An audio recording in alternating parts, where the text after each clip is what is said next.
नमस्कार दोस्तों, मैं आप सबका दोस्त पुनीत कुमार ओझा। दोस्तों, अपने पिछले वीडियो में मैंने स्वामी विवेकानंद जी के बारे में अपने विचार आपसे साझा किया था, बहुत सारी इन्फॉर्मेशन शेयर की थी। आज एक और वीडियो में उसी क्रम में आगे बढ़ाना चाहता हूं और इस वीडियो में मैं स्वामी विवेकानंद जी के महत्वपूर्ण कार्यों के बारे में आप सबसे अपनी बात करूंगा। दोस्तों, स्वामी विवेकानंद जी ने रामकृष्ण मिशन के नाम से जो एक संगठन बनाया, वो संगठन ना सिर्फ एक समाज सेवा की भूमिका निभाया, बल्कि पूरे विश्व को परमार्थ के बारे में सिखाने के लिए उस संगठन ने दिन रात जो कड़ी मेहनत की है, आज उसका परिणाम हम सबके सामने है। दोस्तों, रामकृष्ण मिशन के कार्यों को देखते हुए सिर्फ हमारे देश ही नहीं बल्कि विदेशों से भी बहुत सारे राष्ट्रीय अंतर्राष्ट्रीय पुरस्कारों से नवाजा जा चुका है। बात करें रामकृष्ण मिशन के प्रमुख कार्यों की, तो स्वास्थ्य के क्षेत्र में, महिला सशक्तिकरण के क्षेत्र में और जागरूक बनाने के क्षेत्र में जिस प्रकार का अद्वितीय कार्य रामकृष्ण मिशन ने किया है, ऐसा दूसरा कार्य किसी और संस्था से उम्मीद करना बड़ा ही मुश्किल दिखता है और बड़ा ही विरले भी है। दोस्तों, रामकृष्ण मिशन के इन्हीं कार्यों की बदौलत आज देश दुनिया के तमाम संगठन रामकृष्ण मिशन के साथ जुड़ के तमाम समाज सेवा के कार्यों को बहुत ही अच्छे तरीके से निभा रहे हैं और नित नई ऊंचाइयों को छू रहे हैं। टाटा ट्रस्ट, गोयनका फाउंडेशन और न जाने कितने ऐसे ऑर्गेनाइजेशन हैं जो कि रामकृष्ण मिशन के साथ जुड़ के बहुत ही सराहनीय कार्य कर रहे हैं। दोस्तों, मैं अपना अनुभव साझा करना चाहूँगा।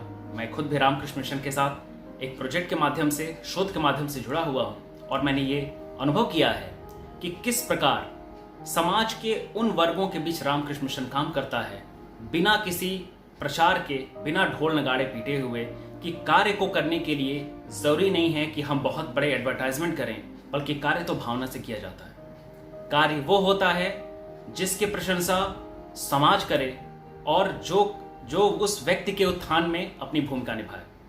कार्य वो नहीं होता जिसकी प्रशंसा हमें खुद करनी पड़े, और रामकृष्ण मिशन इस चीज को चरितार्थ करता हुआ दिखता है।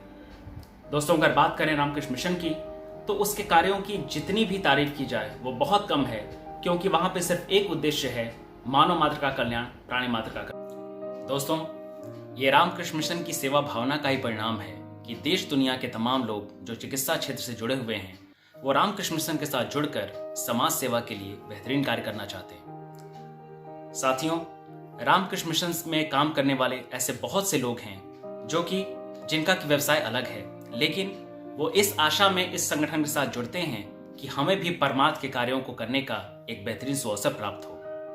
आज रामकृष्ण मिशन की लोकप्रियता का अंदाजा इसी बात से लगाया जा सकता है कि तमाम चिकित्सा से जुड़े वो विद्यार्थी रामकृष्ण मिशन के पास आकर अपनी इंटर्नशिप कंप्लीट करना चाहते हैं। क्यों?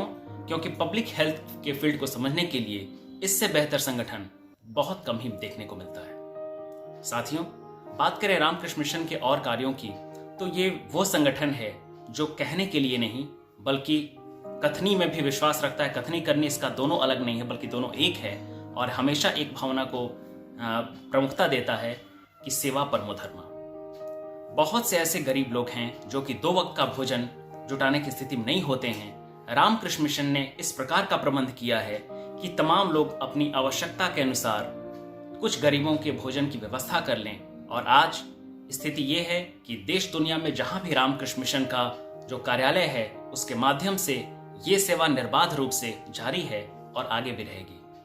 साथियों, कहा गया है अन्नदान महादान है। इस वचन को सार्थक करता हुआ ये संगठन आज सिर्फ अन्नदान ही नहीं, चिकित्सा से जुड़ी अपनी तमाम सेवाएं, सामुदायिक स्वास्थ्य से जुड़ी तमाम सेवाएं और इसके अलावा स्वावलंबन से जुड़ी अपनी तमाम ऐसे ट्रेनिंग प्रोग्राम चलाता है जिससे कि समाज को आत्मनिर्भर बनाया जा सके और स्वावलंबन के साथ उन्हें जीने का मौका मिले। साथियों, मुझे ऐसा लगता है कि जो संगठन किसी व्यक्ति को स्वावलंबन के साथ जीवन जीने में अपनी महती भूमिका निभा रहा हो, उससे बड़ी राष्ट्र सेवा नहीं हो सकती। और आज वो लोग हैं, वो ऐसी सोच है जो कि जिनके लिए सबसे पहला जो प्रमुख उद्देश्य होता है वो लोगों को आत्मनिर्भर बनाना, खुश देखना। क्योंकि अगर लोग खुश हैं, लोग आत्मनिर्भर हैं, तो हमारा देश तरक्की के पथ पर जाएगा और इस प्रकार हम पूरी दुनिया में अपना एक अलग स्थान रख सकते हैं।